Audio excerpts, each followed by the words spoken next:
Hey everybody, Al Puglisi Trains with Ken. Ken, why don't you introduce yourself and tell us about the layout? I'm Ken Poznaniack. It's a HO layout. Has two helixes on it, so you can run continuous running, or you can run loop to loop if you want. I started it in 2020, so it's been a few years. Right now I'm slowing down as I get older, and I'm not doing as much as I used to on the layout, but I'm trying to stay active in painting locomotives and that type of thing. Wow. Let's talk about this. This thing blew my mind. If you want to tell us this, did you scratch build this? This is incredible. That is a Revell kit. That was actually 1/220th, so a little smaller than N gauge, more towards Z. And what I did was take everything that was that small, all the railings, etc., and replace them with HO railings, and just try to bring it into the HO realm. So it would be a very small HO crane or a very large crane. How did you get that shovel, that mechanism, that's motorized mechanism in the back? There's a small motor in the little black cabinet on the side there. Well, let me pause this and go around. All right, folks, so you completely scratch built that thing. It wasn't 3D printed or anything? No, it's just a small motor in there, Swiss motor. This is just absolutely amazing. Let's take a look at those giant tanks. Explain what those are up there to me today. We could take a look and see these great big tanks here. Well, if you take a picture of this, if you can get that. Oh yeah. That's the prototype, or similar to the prototype. Oh, wow. That's in western Pennsylvania. Okay. And the coal is brought in from the fields, stacked, and then eventually shipped out. Wow. This is amazing.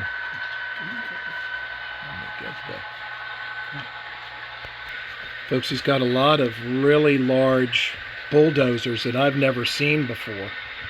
These are they're HO scale, and they're about 4.5 inches long. I'm with my friend Bill Garvin. Yeah. Bill, what are these? These are beautiful. Those are big cats. Yes, big cats. And I mean, this loader, folks, is just stellar. This scene up here is just stellar. And these scratch build, I guess these are scratch build. I've never seen these.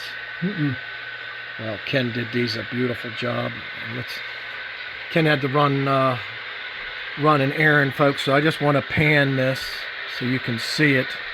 Fred Eisen did a very nice video of the layout. You can check it out. I'll have the link on my channel.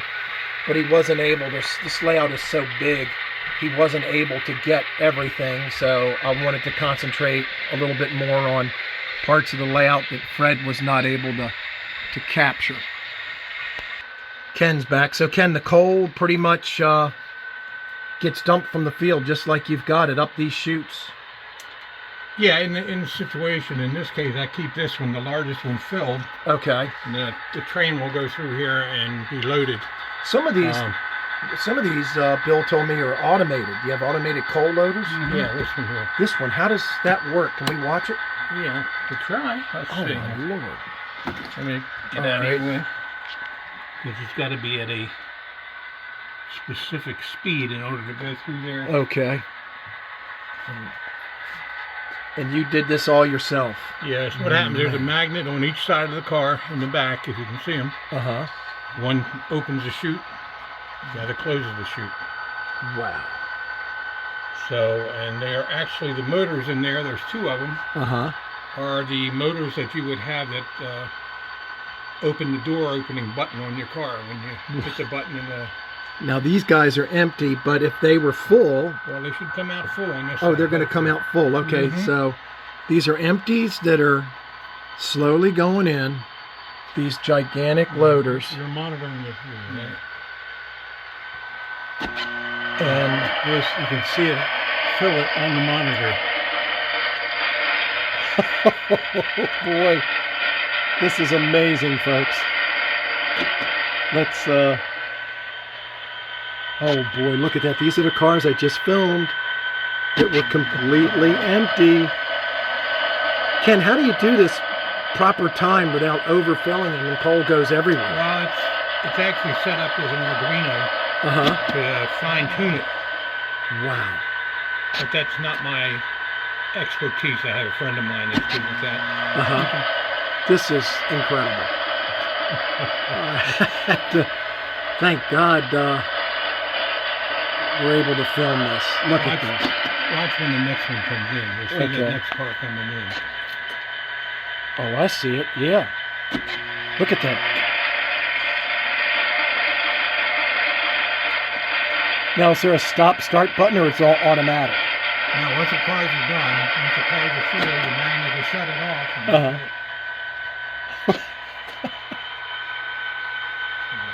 Look at that. Here goes another car. And then here's a prototype photo of the big loader we just looked at. That looks like the prototype. It's in Ashtabula, Ohio. It was. Whether it's still there or not, I don't know. Wow. Alrighty. Breathtaking. Folks, this is many spectacular scenes. And when Ken comes back, I'm going to ask him about this Hammond Mills building down here. And then it leads into the roundhouse facility down here. I know about it. I don't know anything about it. Yeah, he does have it. Ken, tell us about this Hammond Mills. That was built for, I used to belong to a train club on Edgewood Arsenal, which no longer exists because the Army shut the building down.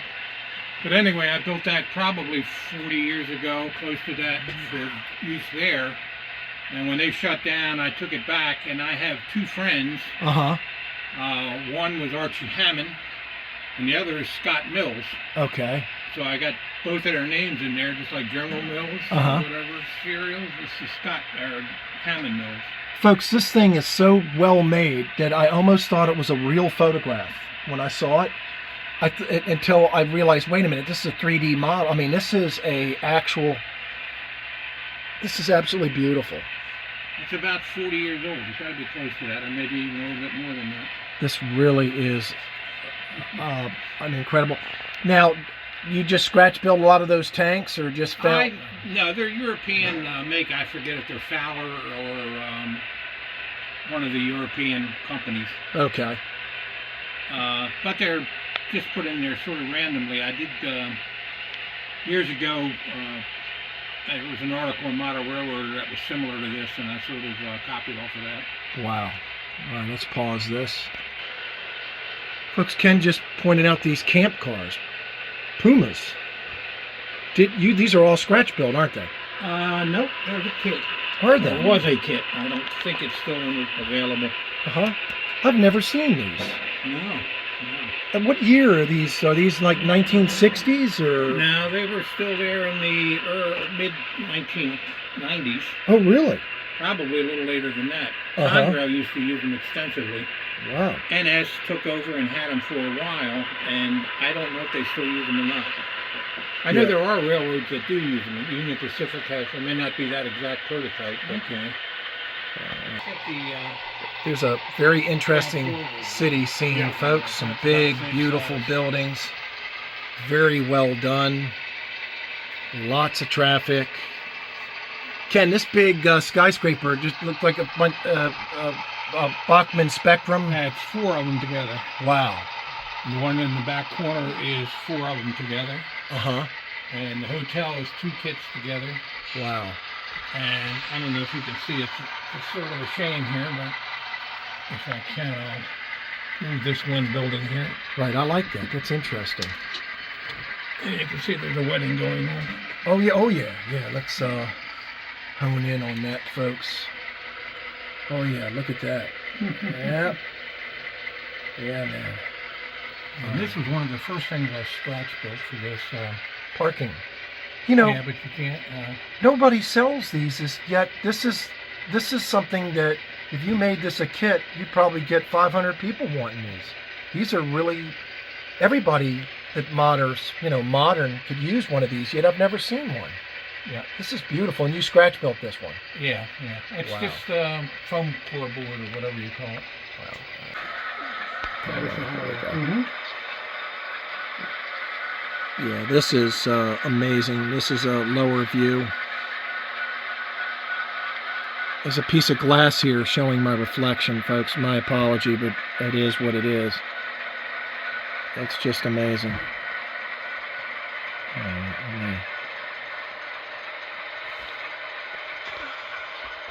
Ken, tell us about this big drawbridge. Well, again, that's a Walters kit, but it's actually 2 or 3 of them put together. Their kit is a single track, and it's not as long. I took 3 other kits and made it into a double track, much longer than it is. I think the original one stops about here.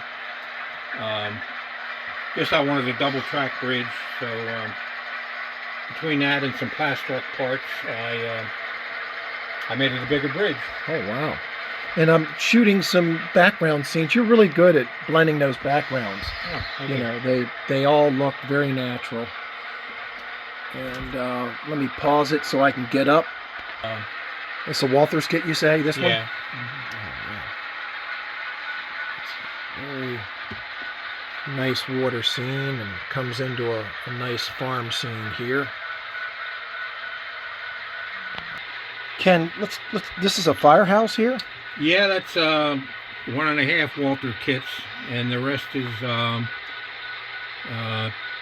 just detail parts that I collected over the years. I scratch built the beds, not that that's a great deal, but you'll see lockers in there. Is that guy going to the bathroom? Yeah, he's going to the bathroom. Oh yeah, look at, oh, he got showers. Yeah, that's the women's section is cut off at the end there. Okay. They have their own showers and look at this. Got the tables there. Let me see if I can get down and look at the bottom end of this thing. That is really cool. Looking through here. That is really cool. How do you get the lights? Did you install those lights? Yeah, that's a company in Connecticut, I believe, that does that. East Coast something or other. I just want to get the opposite side of this steel mill area, folks. I just want to walk through it so you can see it on the opposite side. Come down. Give you an aerial view. And then swing around. And come down through the steel mill. This is the upper level, back side of the loading area.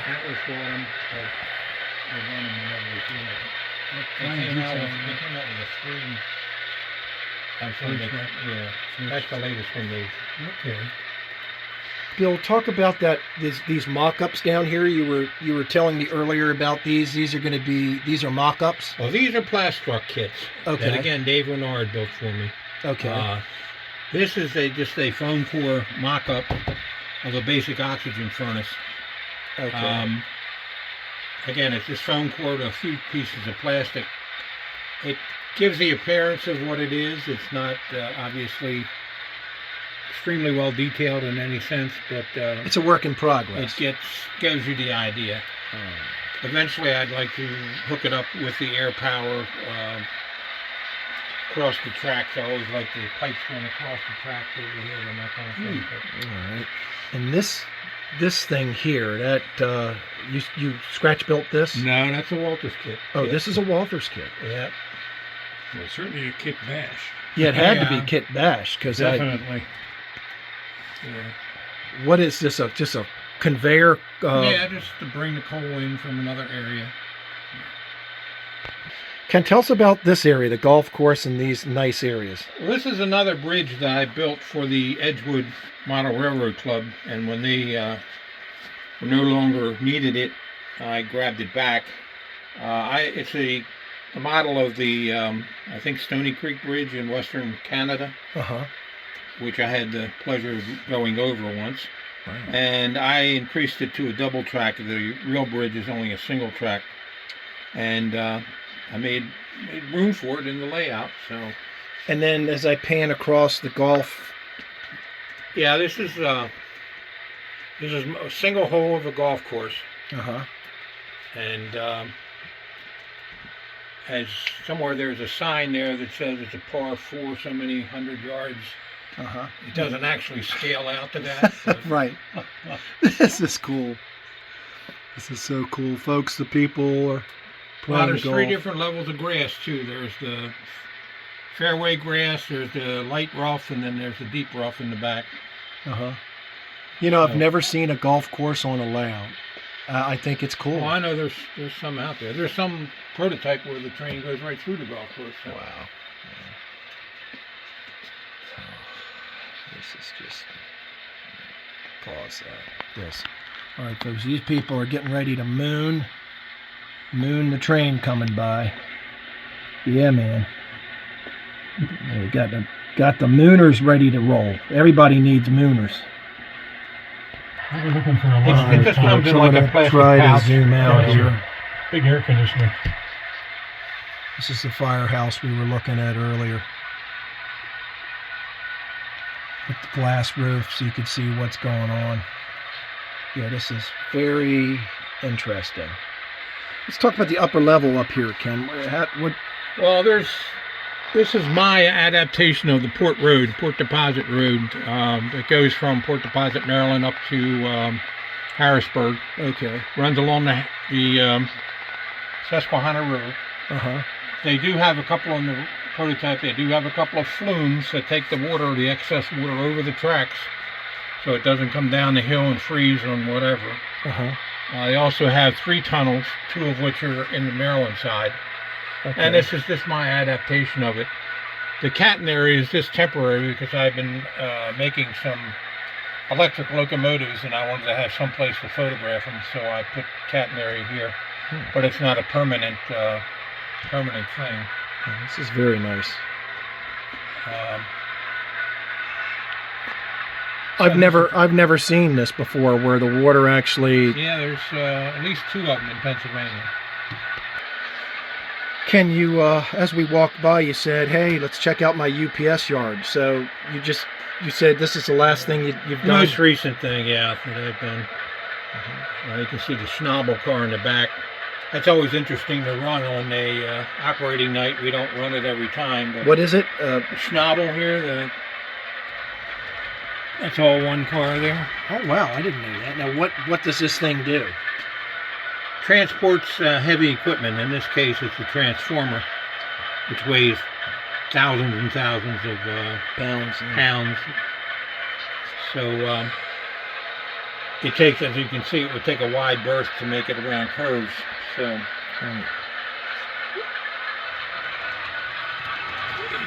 And again, folks, you can check out Fred Eisen's video to see some operations on this layout. I'm just concentrating on some of the incredible scenes. And I'll link his video to my channel for you. Ken, you were telling me you'd like to name different areas for people you know? Or? Yeah, for the members of the group. Just about everybody that's in the group has a building, sign, something that identifies them. Like Harry Ivory and Sons. Yeah, he's a good friend of mine. He's your Arduino genius.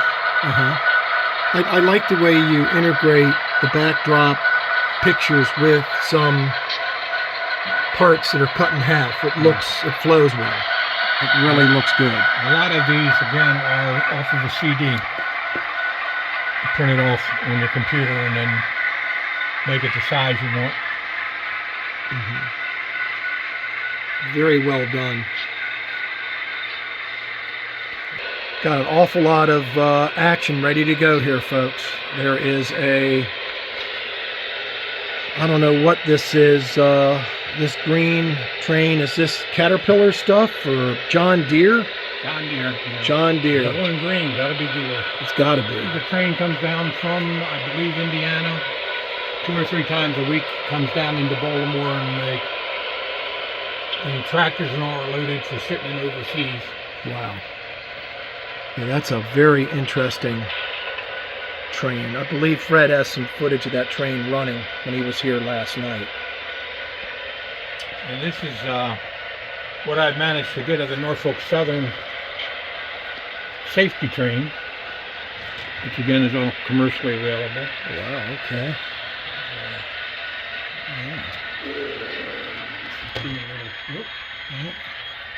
A little Hitler stuff here. Well, that's okay. Let me pause this real quick. You know, we're walking around and there's traffic stops, and look at it. Look at the lights; they're blinking. How did you, Ken? How did you install these lights in these cars? You just Again, that's all from that company in North Coast or something in Connecticut. wow. I don't know how they do it. Let's put it that way. That amazes me. I can't imagine going to work in the morning and having to do that.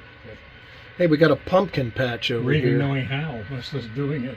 Yeah. Right, and we got some folks that are having a swim there, and we got a pumpkin patch back here. This is a really beautiful little scene here. Watch your step there. Alrighty, let me just pan back. Alright. Scene after scene. We'll do it justice. It's beautiful layout.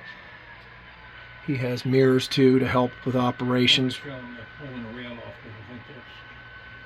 Oh yeah, pretty neat. Fred will lie to you. No, we're just trying to get some more scenes here. Yeah. Just lots of little beautiful scenes that can go lost just because there's so much going on. And let's go down on this lower level here. It's a beautiful river scene. Got some guy swimming there. So it's another interesting scene. I'm amazed that'll bend around the helix.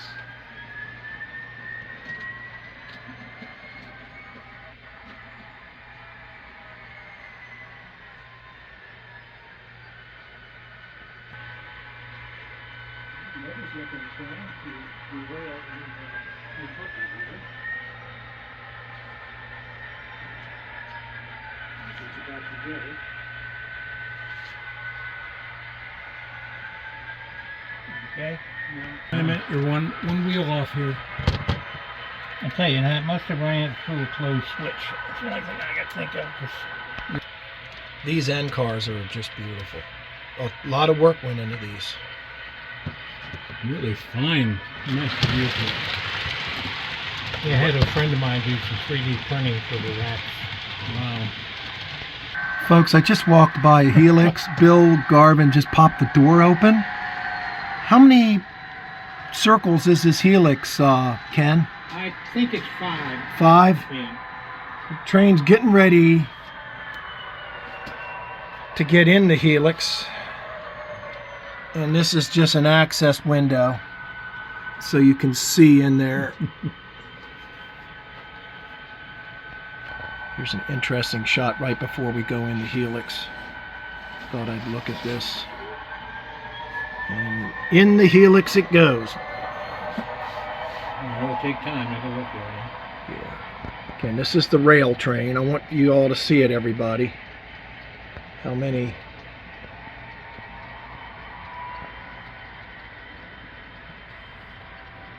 Now, the rail, what did you use to model the rail? Plastic or? It's from a company in North Carolina. Okay. So it obviously bendable. Yes, it's plastic. It's some type of acetyl plastic or whatever. I don't know exactly what. Alright. You can see the trains in the Helix. Let me get out of the way so Ken can monitor it coming up on the next level. It should be okay. Alrighty. He's got a bunch of turns to go up first. Yeah, Ken has just told me to keep my eye open, folks, because the rail train is going to come out here, and we'll get a shot of it as it crosses this spectacular bridge. I can hear it, but it hasn't quite made it yet. Well, you got 2 weeks to go. So. All right. I'll show you something else interesting, folks, while we're waiting for this train. We've got video monitors everywhere, folks, that one can tune in and see these trains. Well, we're still waiting. You know, this whole time it's been in the Helix. And I don't know if the headlight's on or not, but I can sure hear coming. Here we go. Oh, yeah. Let's pan away and watch it.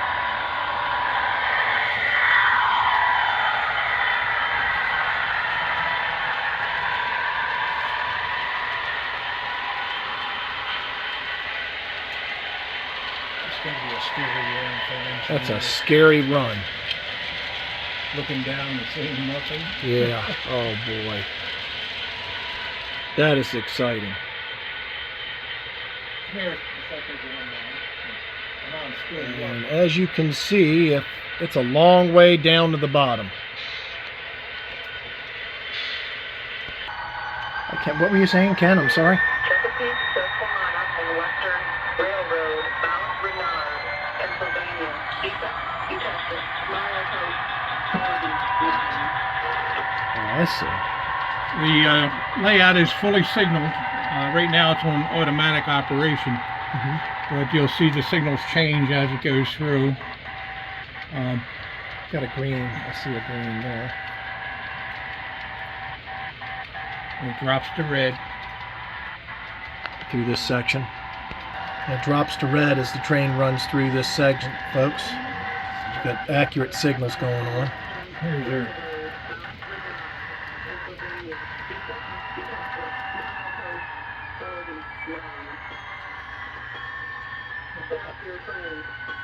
Wow. All right, Ken, tell us about this. Is another load. This is the unloader. The unloader. Wait 1 second here. All right. Bear with me. All right, Ken. So this is an unloader. This is the unloader. It Okay. was purchased a long time ago from Miller Engineering. I don't think the guy is in business anymore. I haven't seen any advertisements or whatever. Uh-huh. Okay. You load one car in.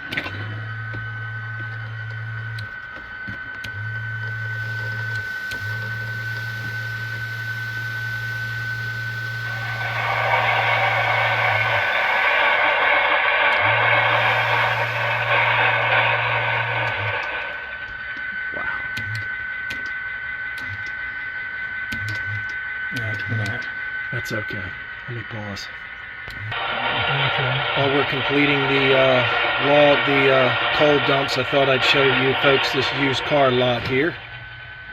Put the word sale across those cars. I think that's pretty cool. All right, Ken, what is a tamper? It lifts the rails, and the actual one will lift the rails up and shake them a little bit so that the ballast gets underneath of them the way it should. Oh, I see. As I say, the real one would grab the rail, pick it up, shake it a little bit. Uh-huh. And when you pick the rail up, you're picking the ties up with it. Are these custom built, or? No, that's the mechanism it's a Wortmann, I think, Uh-huh. in Germany.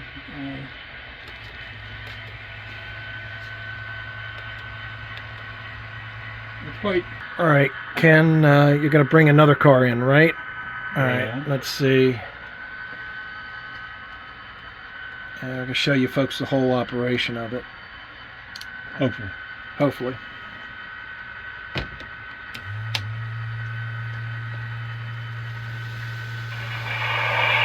With sound effects.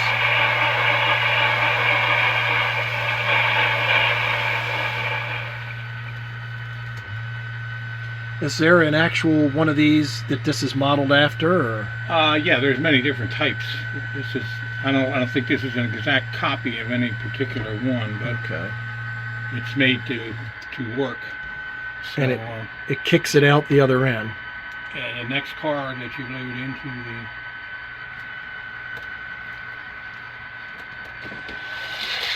Okay. Oh yeah. I get the.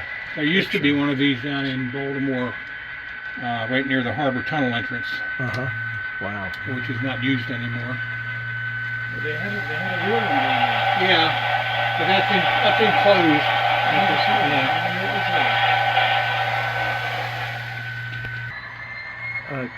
Hey, Ken, you said Dave Renard built this down here? Yeah, This and or kit bash?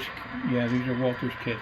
But And kit the bash. Rockland cement tie place over there was built by Russ Cook many years ago. He actually worked for a company that made concrete. For a mechanical engineer or structural engineer or whatever.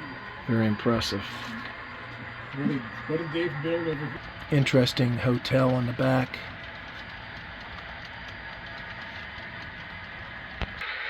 There's some other nice boats on the layout. One of many, many nice boats. And some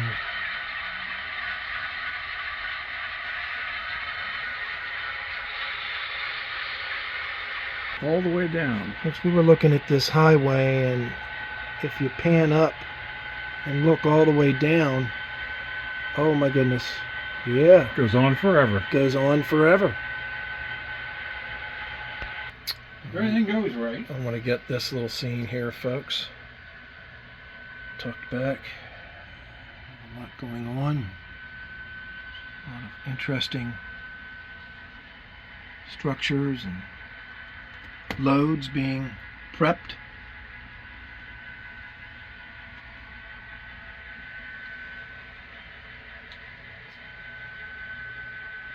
All right, Ken wants to show us now. We're at the end of the rail track. Oh, I see. The rail is anchored, and the train pulls back as the rail is anchored, and it's actually working. I mean, and this thing is about 35 feet long, folks. This is very impressive.